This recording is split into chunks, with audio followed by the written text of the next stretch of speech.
Assalamualaikum warahmatullahi wabarakatuh. Kaifa halukum? Semoga antum semua berada dalam lindungan Allah Subhanahu wa taala. Baik, seperti yang telah kita ketahui, kita akan mempelajari ilmu shorof, yang mana ilmu shorof ini merupakan ilmu yang sangat mendasar yang harus kita ketahui dan harus kita pelajari selain dari ilmu nahu. Karena ilmu shorof dan ilmu nahu ini merupakan cabang dari ilmu bahasa Arab, yaitu ilmu dasar.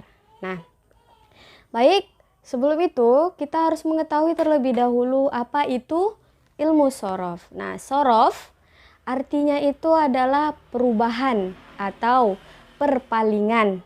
Nah, adapun ilmu shorof itu ilmu yang mempelajari tentang perubahan kata dari satu bentuk ke bentuk yang lainnya. Seperti di dalam bahasa Inggris juga terdapat perubahan kata tersebut. Contohnya ada verb 1, verb 2, dan verb 3. Nah, kalian pasti sudah mengetahui perubahan kata verb 1, verb 2, dan verb 3 itu. Seperti itu juga di dalam ilmu bahasa Arab atau ilmu shorof ini sendiri. Dia juga ada perubahan kata. Contohnya dari fa'ala yaf'ulu fa'lan. Nah, fa'ala ini dia merupakan fi'il madi. Kalian akan mengetahui di dalam pelajaran ilmu nahu. Sedangkan fi'il madi ini adalah pekerjaan yang menunjukkan yang telah berlalu, yang telah lampau. Nah, sedangkan yaf'ulu itu merupakan fi'il mudhorik yang menunjukkan pekerjaan yang sedang berlangsung. Sedangkan fa'lan itu masdar. Bentuknya adalah masdar atau isim. Nah, itu kalian akan pelajari di dalam ilmu nahu. Namun, di dalam ilmu shorof, kita akan mempelajari perpalingan, perubahan kata tersebut. Dari fi'il madi, fi'il mudhorik, masdar, fi'il amar, fi'il nahi, dan lain sebagainya. Nah, pembelajaran ilmu shorof ini kita akan memakai kitab yang bernama kitab Matan Bina wal Asas. Nah, kalian bisa lihat di sini. Nah, ini gambar sampulnya. Matan Bina wal Asas. Ini merupakan kitab shorof yang paling mendasar yang akan kita pelajari di kelas 1 ini. Nah, ilmu shorof ini ia lebih berfokus kepada fi'il. Kalau anak-anak belum tahu apa itu fi'il, fi'il itu kata sederhananya adalah kata kerja. Atau di dalam bahasa Inggris, dia disebut dengan verb. Nah, kalau di dalam ilmu shorof, dia disebut dengan fi'il. Makanya kita coba lihat pada halaman pertama di kitab Matan Bina wal Asas. Nah, kita lihat yaitu dari atas. I'lam, ketahuilah, yang artinya ketahuilah, anna, bahwasanya, abwaba itu merupakan jamak dari babun, yaitu artinya bab. At-tasrif, tasrif ini sama dengan artinya sama dengan shorof, yaitu perubahan atau perpalingan. Jadi bab tasrif ini ia memiliki khamsatu wa thalathuna. Ada 35 bab. 35 bab. Nah, jadi di dalam ilmu shorof terdapat 35 bab yang harus kita pelajari selama 1 tahun ini. Baiklah, fi'il secara garis besar dia terbagi kepada 2, yaitu fi'il sulasi dengan fi'il rubai. Sedangkan fi'il sulasi ia juga terbagi kepada 2, yaitu sulasi mujarrad dan sulasi mazid. Sedangkan rubai juga terbagi kepada 2, yaitu rubai mujarrad dan rubai mazid. Nah, apa tadi?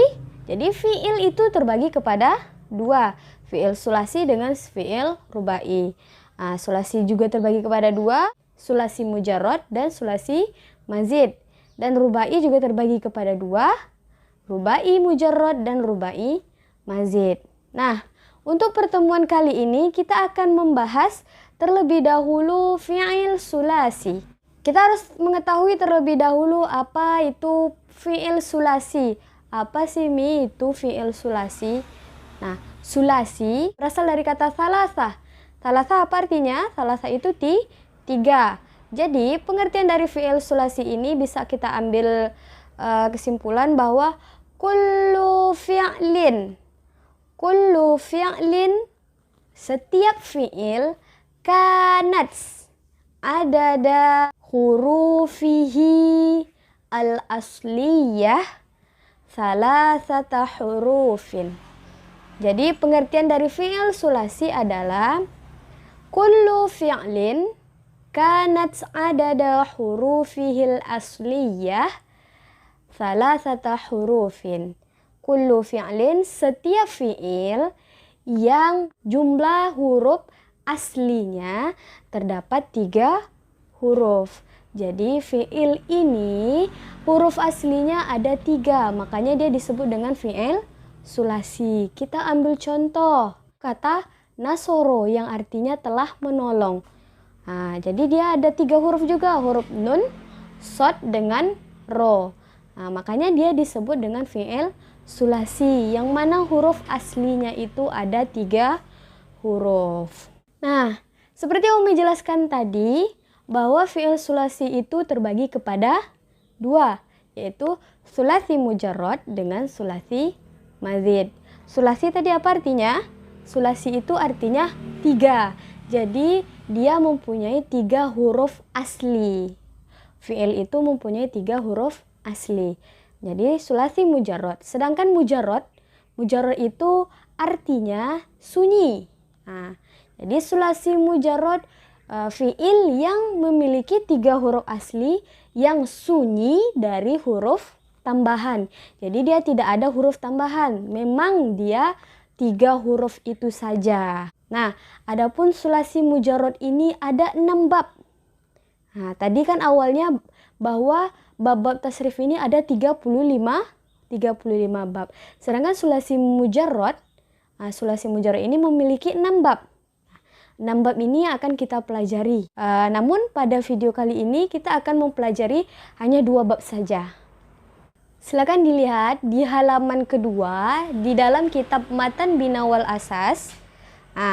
Itu ada tulisan Al-Babul Awwal, yang artinya bab yang pertama. Maksud bab yang pertama ini bab pertama dari sulasi mujarrad. Bahwa sulasi mujarrad tadi itu terbagi kepada 6 bab. Nah, ini bab yang pertamanya. Bab yang pertamanya adalah fa'ala yaf'ulu. Fa'ala yaf'ulu. Atau dinamakan dengan bab fathu dhammin. Kenapa dinamakan dengan bab fathu dhammin? Nah, coba kita lihat dari kata fa'ala. Nah, ini yang dimaksud dengan fi'il sulasi. Fa'ala. Dia terdiri dari 3 huruf. Fa'ala. Makanya tadi bab ini dinamakan dengan fathun dhammin, fathah dan dhamma. Jadi fathah, maksudnya fathah di sini bahwa harkat dari huruf yang kedua. Huruf yang keduanya tadi huruf apa? Huruf ain. Tadi kan huruf pertama fa, huruf yang kedua ain, dan huruf yang ketiganya lam. Nah, jadi fathahnya ini berada di huruf ain fiilnya, huruf ainnya. Makanya dia dinamakan dengan fathu. Lalu yang dhammin. Dhammin. Sedangkan yang dhammin ini dia diberi nama, kenapa dia fathu dhammin? Dhammin ini dilihat dari fi'il mudhari'nya. Fi'il mudhari'nya kan yaf'ulu. Kita lihat huruf kedua. Maksud dari huruf kedua tadi, huruf asal keduanya itu, huruf asalnya tadi kan ain. Ain fiilnya kan huruf ain. Jadi huruf ainnya itu kan berharkat dhammah. Makanya dia disebutkan bab fathu dhammin, fathah dan dhammah. Makanya fa'ala yaf'ulu. Kalian harus fokuskan kepada ain fiilnya, huruf kedua asli dari fi'il tersebut. Nah, kita lanjut. Al-babul awal, bab yang pertama, Fa'ala yaf'ulu. Fa'ala yaf'ulu. Ini wazannya. Wazannya fa'ala yaf'ulu. Wazannya maksud di sini adalah timbangan. Sedangkan mauzunuhu nasoro yang suruh. Jadi dia cocok kan dari fa'ala yaf'ulu, mauzunnya atau contohnya nasoro yang suruh.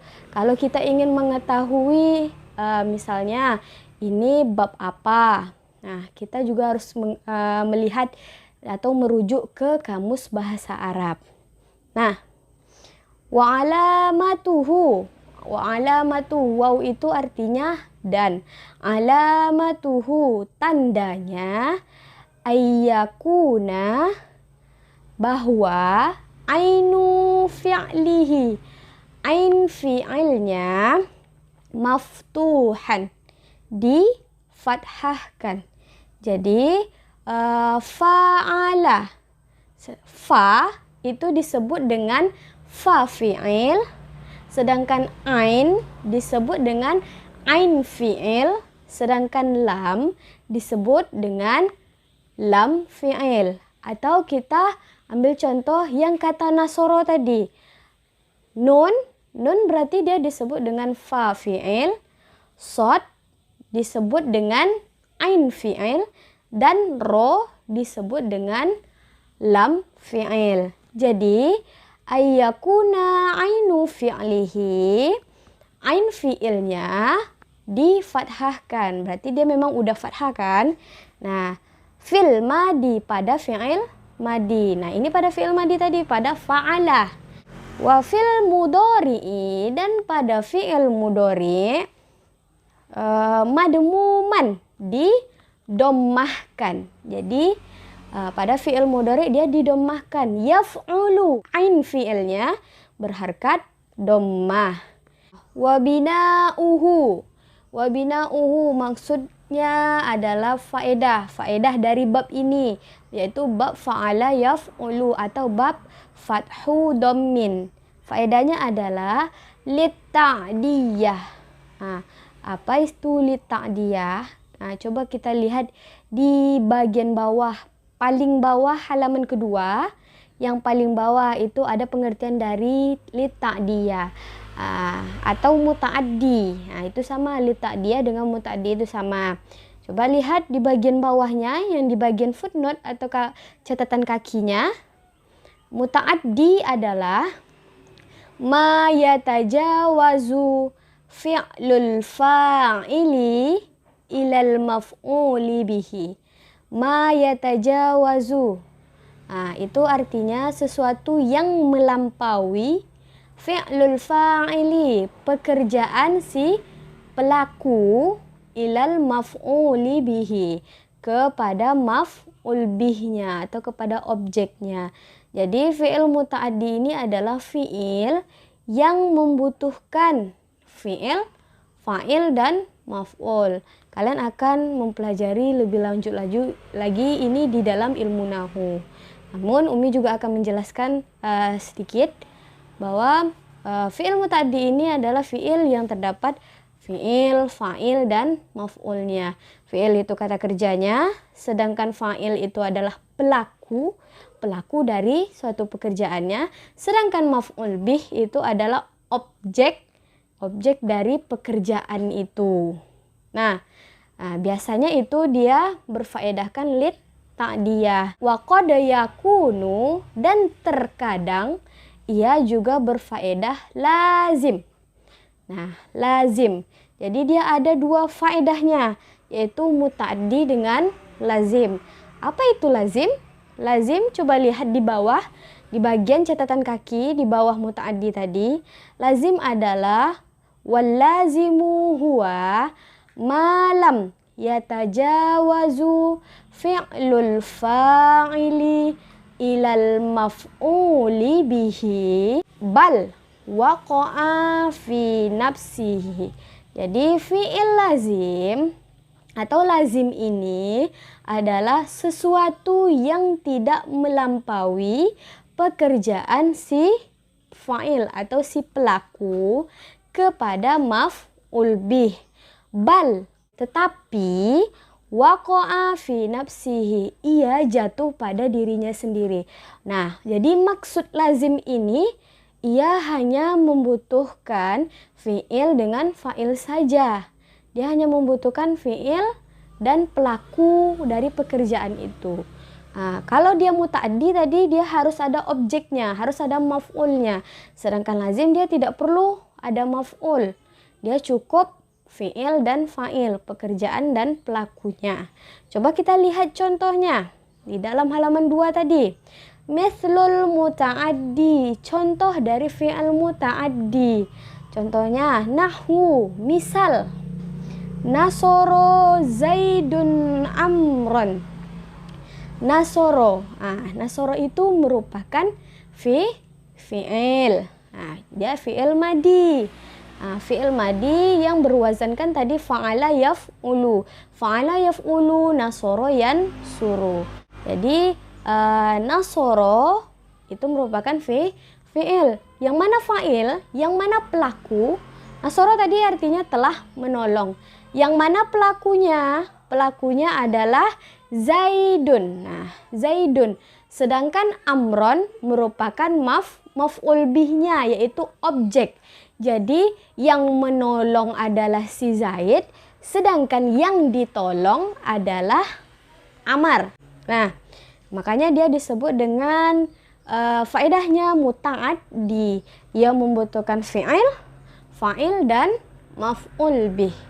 Nah, sedangkan contoh yang lazim, wa mithlul lazim, sedangkan contoh yang faedahnya itu lazim. Lazim tadi hanya membutuhkan fi'il dan fa'il, pekerjaan dan pelaku dari pekerjaannya. Nah, contohnya adalah kharaja Zaidun.